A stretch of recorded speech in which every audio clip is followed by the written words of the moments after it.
नमस्कार। बहुत स्वागत है आपका उस कार्यक्रम में जिसका नाम है हे प्रभु आनंद दाता, और इसके एक और नए एपिसोड में आपका स्वागत है। आज हम जिस विषय पर बात करेंगे वो विषय फिर बहुत महत्वपूर्ण और ईश्वर से सीधे तौर पर जुड़ता है। ईश्वर को लेकर हमारी जो भी अवधारणाएं हैं, लेकिन एक पॉपुलिस्ट और एक बहुत लोकप्रिय सोच यही है कि ईश्वर हमारे लिए कष्ट का अंत करने वाला एक दिव्य चरित्र है। हमारे मन में ये विश्वास होता है और करोड़ों अरबों लोगों के मन में तो ये विश्वास इतना सघन होता है कि वो ईश्वर के सामने जिस भी धर्म से जुड़े हों वो खड़े होते हैं और उनके मन से ये आवाज़ निकलती है कि नहीं, ये बात ज़रूर पूरी होगी जो हम ईश्वर के सामने रख रहे हैं। बहुत सारे लोगों की शिकायतें ये भी हैं कि पूरी नहीं होती उनकी बात। बरसों बरस वो कह रहे हैं कि ये बात होनी चाहिए, प्रभु हमारी विनम्रता से इस इच्छा को पूर्ण करें, लेकिन ये पूरी नहीं हो रही। फिर इसके चिंतन की तरफ भी चले जाते हैं। वो हमारे ही सनातन में तो कहा भी जाता है कि भैया कर्म फल है, नहीं होगा, प्रारब्ध संचित क्रियामण, तो ये तमाम चीज़ों में बातें उलझती हैं। लेकिन आखिर वो लोग जो ये कहते हैं या दावा करते हैं कि उनकी बात नहीं सुनी जाती है, ऐसा क्यों होता है? क्या इसके पीछे कोई विधान है, कोई सोच है, कोई दृष्टि है, कर्मफल का कोई विधान है? जैसे बैंक में हम धन जमा करते हैं, हमारे विद्वान वक्ता कई बार हमको समझाते हैं प्रारब्ध संचित और क्रियामाण के माध्यम से। लेकिन फिर भी ये चीज़ें कि कुछ लोग ऐसे क्यों हैं जिनकी शिकायत हमेशा बनी रहती है। क्या वो ईश्वर को कोई एटीएम की मशीन समझते हैं कि इधर उन्होंने कार्ड मशीन में फंसाया और पासवर्ड डाला प्रार्थना रूपी और धनाधन मुराद पूरी होने संबंधी नोट निकलने लगे? चलिए इसको लेकर सीधे चलते हैं अपने विद्वान वक्ता, भगवद गीता के अध्येता, मानस मर्मज्ञ प्रोफेसर डॉक्टर सुरेंद्र बिहारी गोस्वामी जी के समक्ष। प्रणाम कर रहा हूँ डॉक्टर, विषय आपके सामने। आज आप चिंतन की बढ़िया उस निर्मल सरोवर में गोता लगा रहे हैं जिसको मैं मानसरोवर कहूँ। जी, मानसरोवर इसलिए कहूँ कि जब शुद्ध मीठा जल बिल्कुल लेकर आते हैं, मुझे याद आता है यक्ष से किसी ने प्रश्न किया था। यक्ष ने युधिष्ठिर से प्रश्न किया था। तो यक्ष ने एक प्रश्न किया कि परम स्नान किसको कहते हैं। आज आप परम स्नान करना चाह रहे हैं, इसलिए मेरा ध्यान गया परम स्नान। तो युधिष्ठिर थोड़ी देर सोचते हैं और कहते हैं मन के मैल को धोना ही परम स्नान है। वाह, बहुत मन के मैल को धोना ही परम स्नान है, जो कोई करता नहीं, जो कोई करता नहीं। जी। हम नित्य प्रति इतने मैल, इतने विषय, इतने कामनाओं को अपने मन के अंदर हम इकट्ठा कर चुके हैं कि अब हमारे मन ने ईश्वर के कामना स्वरूप अवतरण धारण कर लिया है। हम कामनाओं को ही ईश्वर मानते हैं। हम ईश्वर को भौतिकता से ही तोलने लगे हैं। हमारा ईश्वर इस स्वरूप में हो गया, अब बल्कि ईश्वर का भेद हो गया। ये मेरा ईश्वर, ये तेरा ईश्वर, ये यहाँ का ईश्वर, ये वहाँ का ईश्वर, और तो और वो इस मोहल्ले का ईश्वर और उस मोहल्ले का ईश्वर, वो लाल वाला ईश्वर, वो पीला वाला ईश्वर। क्यों? हमने अपनी कामनाओं के सारे रंग लपेट कर एक आकृति बना ली है जिसको हम ईश्वर कहने लगे हैं, और ईश्वर को हम मूल मानते हैं। मुझे फिर यक्ष ध्यान आते हैं। यक्ष ने पूछा था युधिष्ठिर से कि नास्तिक कौन है नास्तिक? तो युधिष्ठिर ने कहा जो मूढ़ है वो नास्तिक है। ये हमारी मूढ़ता है, हमारी मूढ़ता है कि हमने कामनाओं को एक स्वरूप देखकर ईश्वर मान लिया है। मुझे एक बात बताइए, संसार प्रसिद्ध जिनको ईश्वर मिले उन्होंने ईश्वर से क्या मांगा? ये उदाहरण हम भूल जाते हैं, क्योंकि हम उन धर्म ग्रंथों को केवल पलटते नहीं हैं, पलटने का काम तो करते नहीं है। हम वहां कथा सुनने जाते हैं जहां ये वर्णित हो कि ये कथा सुनने से हमारे मन की कामना पूरी हो जाएगी। आप देखते जाइए क्या सुंदर व्यापारिक लेन देन है हमारा। हम कथा भी तब कराते हैं जब हमारी कोई कामनाओं की प्रतिपूर्ति हो जाए।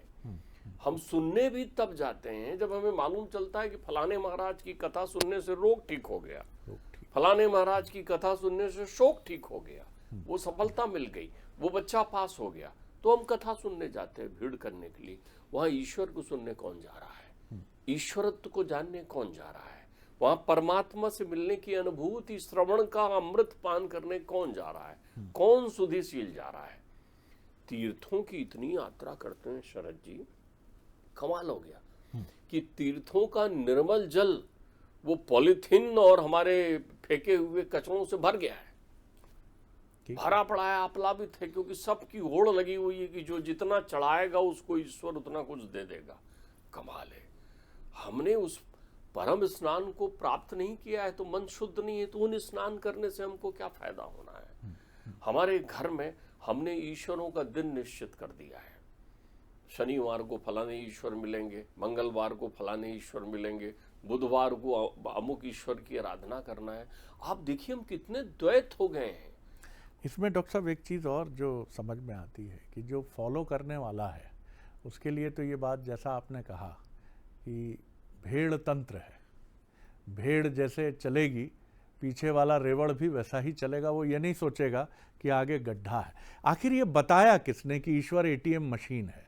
क्यों ऐसे ऐसे बाबा हैं जो कहते हैं हरी चटनी के साथ समोसा नहीं खाया तो कृपा नहीं आएगी?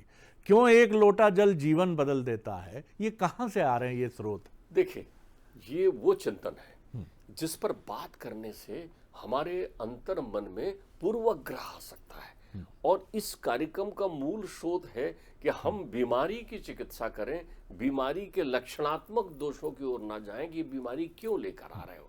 हम ये बता देते हैं, लेकिन ये प्रश्न इसलिए उठेगा इस प्रश्न का उत्तर मिलेगा क्योंकि जिस देश में निरक्षरता है, जिस देश में अज्ञानता है, जहां हर व्यक्ति गीता और मानस के तत्व ज्ञान को नहीं समझ सकता है, उसके पास समर्थ गुरु नहीं है, तो वो चटनी, रुद्राक्ष और आधा लोटा जल, एक लोटा जल की तरफ जाएगा।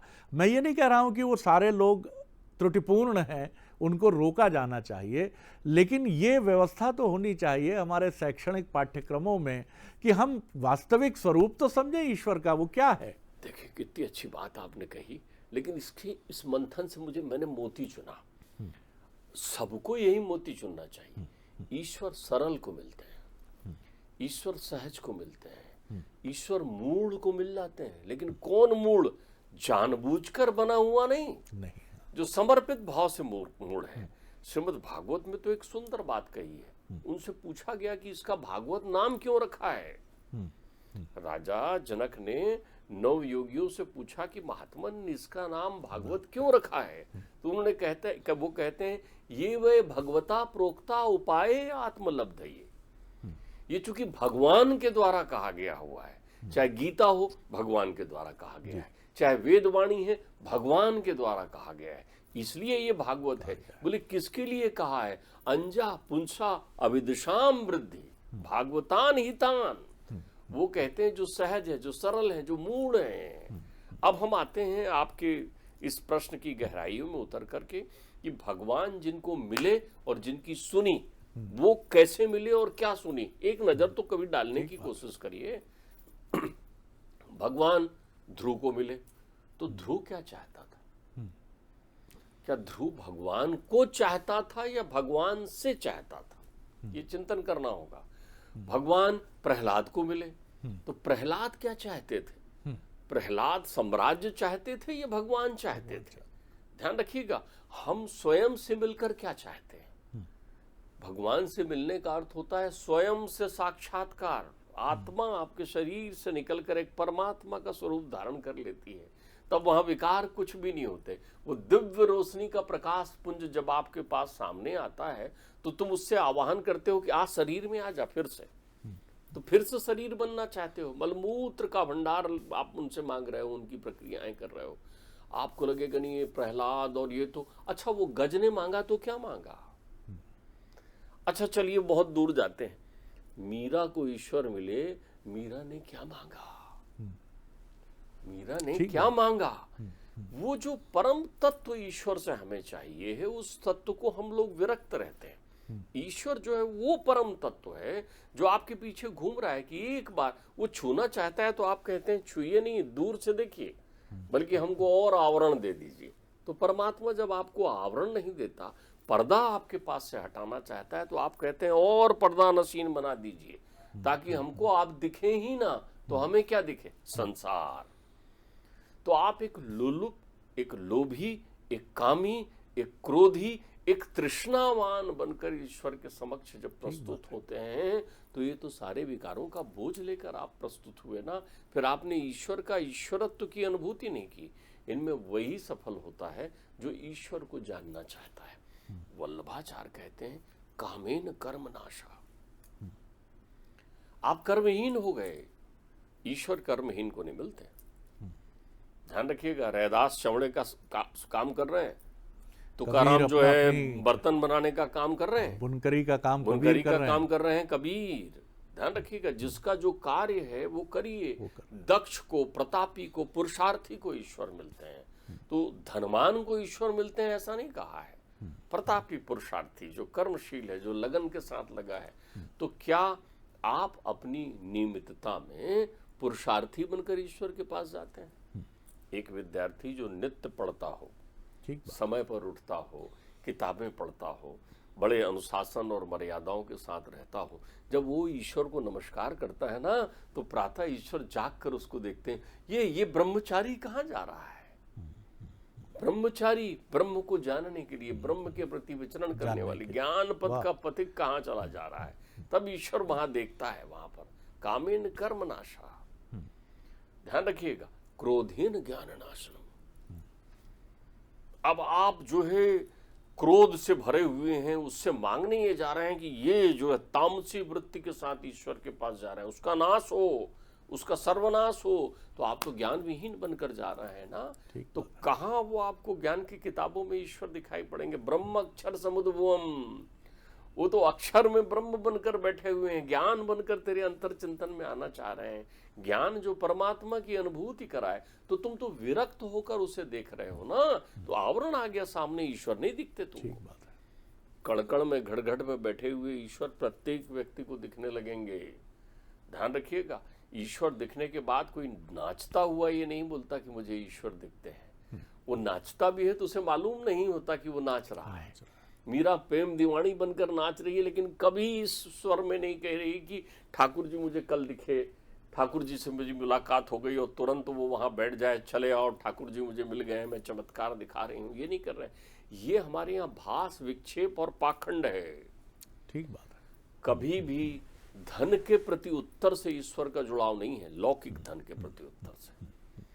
ईश्वर को पुकारने का कोई और साधन नहीं है, तुम स्वयं हो। तुम यदि सोचते हो कि किसी और की प्रार्थना करने से ईश्वर तुम्हारी सुनेंगे, तो तुम सबसे पहले गलत हो। ईश्वर तुम्हारी ही प्रार्थना करने से कितनी सुंदर बात है महाभारत में डॉक्टर साहब जी, कि हम ये देखते हैं कि खुद कृष्ण खड़े हैं पांडवों के साथ। वो चाहें तो जिस तरह एक सुदर्शन चक्र पूरी सृष्टि का नाश कर सकता है, उनका एक तिनका, उनकी एक पलक का उठना उस युद्ध का समापन था। लेकिन कर्म से ही फैसला हुआ। अवश्यमेव भोक्ताभम कृतम कर्म शुभाशुभम। वो कर्मशील बनाने के लिए ही लगाते हैं। वो तो कहते हैं लड़ोगे और वीर गति को प्राप्त करोगे तो तुम्हें स्वर्ग मिलेगा, और जय प्राप्त करोगे तो तुम्हें कीर्ति रूपी स्वर्ग मिलेगा। क्योंकि तुम्हारी कीर्ति तब तक, जब तक पृथ्वी और आकाश और चंद्रमा है, तब तक तुम्हारी कीर्ति संसार में, चाहे आप जीतें चाहे हारें, दोनों कीर्ति दिखाएंगे तो आप रहेंगे। दोनों ही स्थिति में ईश्वर की प्राप्ति होती है।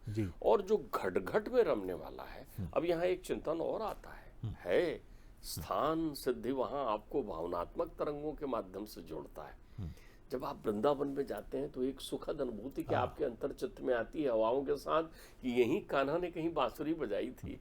तो आपके कान तो उन बांसुरी को सुन ही नहीं रहे ना। जब आप साकेत धाम के निवासी और जगत के स्वामी परमात्मा राम की अयोध्या में जाते हैं, तो कलकल बहती सरयू में राम की चरणामृत की अनुभूति तुम्हें होती है क्या? यदि होती है तो तुम ईश्वरत्व के समीप हो। तो आखिरी बात वो कहते हैं, लोभेन भक्ति नाशा। ईश्वर धनवान को मिलते हैं। किसको मिलते हैं? ईश्वर धनवान को मिलते हैं। और धनवान कौन है? समस्त तोषा, जिसके जीवन में श्रीमंत कोवा। आचार्य शंकर से पूछ रहे हैं कौन है महासेठ धनवान? तो बोले समंत तोषा, समस्त तोषा, जिसमें परम संतोष की आग आ गई, लोभ से जिसकी निवृत्ति हो चुकी है। तो तुम कामना रूपी लोभ को छोड़कर जब भी ईश्वर के चरणों में जाओगे तो आप ये जाओगे कि आप ये महसूस करोगे कि वो वही विग्रह, वही श्री विग्रह आपसे बात कर रहा है, आपसे चर्चाएं हो रही है, आपको उनकी अविरल छवि देखने मिलेगी, वही जो तुम्हारी महतारी देख रही है, वही जो वो सौभाग्यवती महिला रोज तैयार होकर तीज के दिन के करवा चौथ के दिन उस अनुभूति को कर रही है। वो पढ़ी लिखी नहीं है, वो गांव की है, वो घूंघट के ओट से परमात्मा को देख रही है और कनखियों से बलैया ले रही है। उसकी अनुभूति को तुम प्राप्त करोगे। तो परमात्मा को और परमात्मा के उन दिव्य स्थलों को हमने केवल और केवल माया, भौतिकता और कामनाओं से जोड़ दिया है। कामनाओं के कारण ईश्वर के भेद कर दिए हैं। जहां काम तहाँ राम कहाँ, और जहां राम तहाँ काम, और तुलसी कबहु न पाइए, रवि रजनी एक ठाम। तो जिस दिन आप परम स्नान कर लेंगे, मन से विषय आपको हट जाएंगे, उस दिन आप ध्यान रखिए ईश्वर आपको दिखेंगे कहाँ। तात मात बंधु सखा बहुविध हित मेरो। प्रत्येक शब्दों में, प्रत्येक वार्ता में, प्रत्येक दर्शन में फिर आपको माता के चरणों में भी ईश्वर दिखेंगे, पिता की वाणी में भी ईश्वर दिखेंगे, गुरु के संदेश में भी ईश्वर की अनुभूति हो जाएगी। फिर मंदिर में घुसते ही आपको उसकी सुगंध के साथ आपके नथनों में जैसे ही पुष्पों की खुशबू जाएगी और धूप दीप नैवेद्य की सुगंध आपके पास पहुंचेगी, तो आप महसूस करने लगोगे कि वही है जो तन बिन परस नयन बिन देखा। ध्यान रखिएगा। तो ईश्वर एक अनुभूति का विषय है। हमारा हृदय चूंकि शुद्ध नहीं होता, हमारे अंतर मन में चूंकि हम बाहरंग तो स्नान कर लेते हैं, लेकिन अंतरंग हम जो हैं मैले होते चले जा रहे हैं। यही कारण है कि हम भी मैले हो रहे हैं, परिवेश को भी मैले कर रहे हैं, विचार को भी मैले कर रहे हैं। कितनी सुंदरतम, कितना छोटा सा जीवन है शरद जी। मैं आपको बताऊं, इसको मैं अपनी प्रशंसा में नहीं कहूँगा।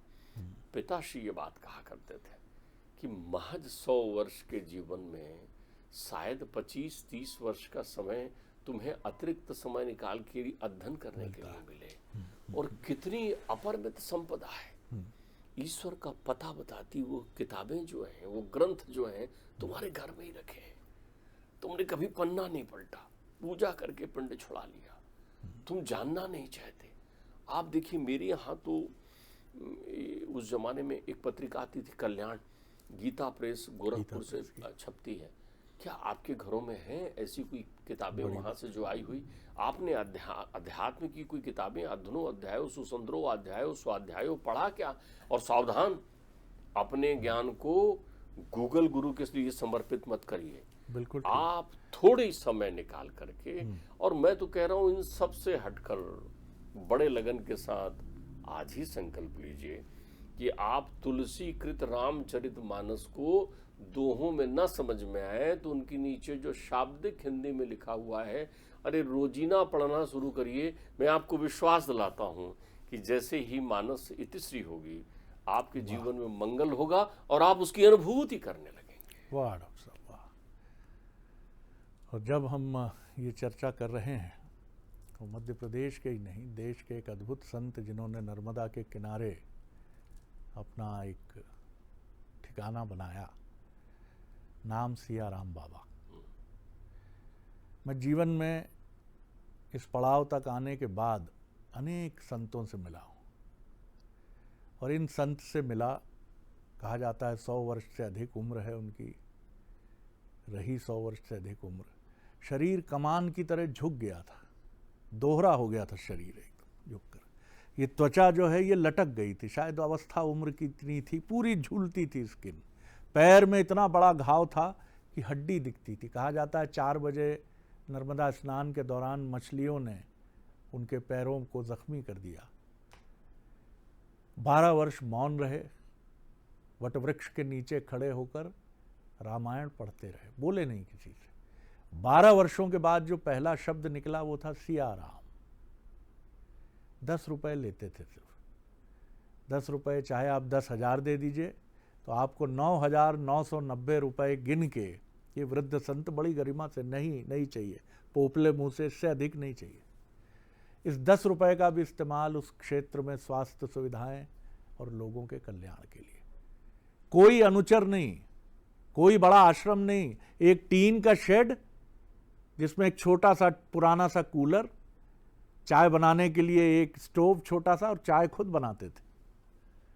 मैंने जब उनसे पूछा, मैंने कहा इस संसार में अच्छा बुरा दोनों है, आप क्या कहेंगे? बड़े पोपले मुंह से जो उनकी अमृतवाणी निकली, मैं आज भी बताते हुए आपको भावुक हो रहा हूँ। उन्होंने कहा बाजार में निकलोगे, अच्छा भी है बुरा भी है, जो इच्छा हो ले लो।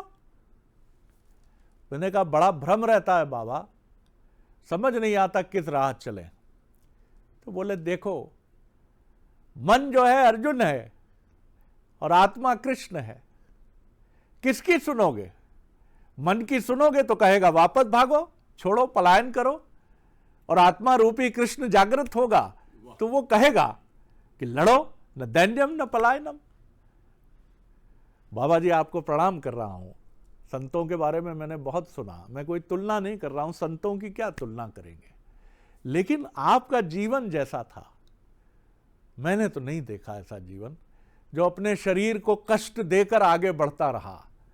न कोई वहां भोग विलास की चीज थी, माफ कीजिएगा, भोग विलास से मतलब यही है कि गाड़ी वातानुकूलित, चारों तरफ पहरा, एक से एक बढ़ के अनुचरों का, बैठने के लिए ऐसा सिंहासन, कई बार संतों की होड़ में हम देखते हैं कि आज सिंहासन रखा जाता है, सब उनकी मान मर्यादा है, वो भी प्रणम्य है। लेकिन ऐसे मंदिर हैं, देवालय हैं इस देश में, कई बार प्रतीत होता है 3 किलो सोना चढ़ाया। कौन है ये 3 किलो सोना चढ़ाने वाले? क्या ईश्वर को ब्राइब दी जा सकती है? गोस्वामी जी देखिए, मैं आपको बताऊं, आपने कहा ऐसे संत, मैं इसमें एक शब्द और जोड़ना चाहूँगा। पिताश्री के मार्गदर्शन में मैंने ऐसे अनेकों दिव्य संतों के दर्शन किए। ये संत नहीं है, ये ही वो देव हैं जो प्रत्यक्ष आपको इस धरा पर अपनी अनुभूति देने के लिए आते हैं, और ये दरस परस का सुख देते हैं। ये आपको भक्ति का मूल संदेश सुनाते हैं, ये आपको वो त्याग सिखाते हैं। कामी क्रोधी लालची इनसे भगत ना होए, और भगत करे कोई सूरमा, जात वर्ण कुल खोए। और ध्यान रखिए, इनके पास ना वो समाधि होती है, न इनके पास वो मंदिर होता है, न उनके पास दिखावे की कोई वस्तु होती है। वो तो ये कहते हैं न जाने कहाँ से निकलते हैं, कहाँ प्रकट होते हैं, लेकिन ये दुर्लभ तत्व हैं कलयुग में। हम इनसे वंचित हैं, ये हमारा दुर्भाग्य है। आपने दर्शन किए ऐसे संत के, ये आपका सौभाग्य है। तो वो जो कह रहे हैं ना कि बाजार से निकलिए, संसार को बाजार मान रहे हैं, ध्यान रखिएगा, बाजार है नहीं, लेन देन की मंडी है। जो लेन देन करने गया वो ठग गया, उसे माया ठगनी ने ठग दिया। और जो लेन देन से मुक्त होकर समर्पण के भाव से बिक गया, उसे परमात्मा मिल गए, वो बेमोल खरीद लिए गए, जैसे मीरा ने खरीद लिया था। जैसे आजकल डिजिटल अरेस्ट और तमाम तरह की बातें हैं, कई बार हम दुकानों में जाते हैं और कहते हैं लूट लिया हमको, बड़े चतुराई से। दरअसल हम लूटे तब जाते हैं जब खुद हम मोह के पाश में बंधे होते हैं। कई बार हमें सस्ता लुभा लेता है, कई बार हमें महंगा लुभा लेता है, कई बार लुभावनी बातों में हम फंस जाते हैं। आज भी ऐसे सैकड़ों किस्से आते हैं कि पैसा दुगना करने का वायदा करके एजेंसी ने करोड़ों रुपए ले लिए और भाग गए। ये कौन लोग हैं? जो पुरुषार्थ नहीं करना चाहता है, रातों रात धनवान होना चाहता है, वो अनैतिक रास्ते भी अख्तियार करता है और ईश्वर के दरबार का घंटा भी बारंबार बजाता है कि हे प्रभु, पुरुषार्थ नहीं करूँगा, तू तो मुझे रातों रात धनवान बना दे। और इसीलिए वो स्वर्णाभूषण की बात करता है कि जीत गया। सांवरिया सेठ को तो कहा जाता है कि वहाँ तो चोर भोग लगाते हैं, इतने की चोरी सफल हो जाए तो इतना दूंगा। नाना प्रकार की चीज़ें हैं। अगले एपिसोड में एक और विषय लेकर उपस्थित होंगे। प्रणाम, नमस्कार।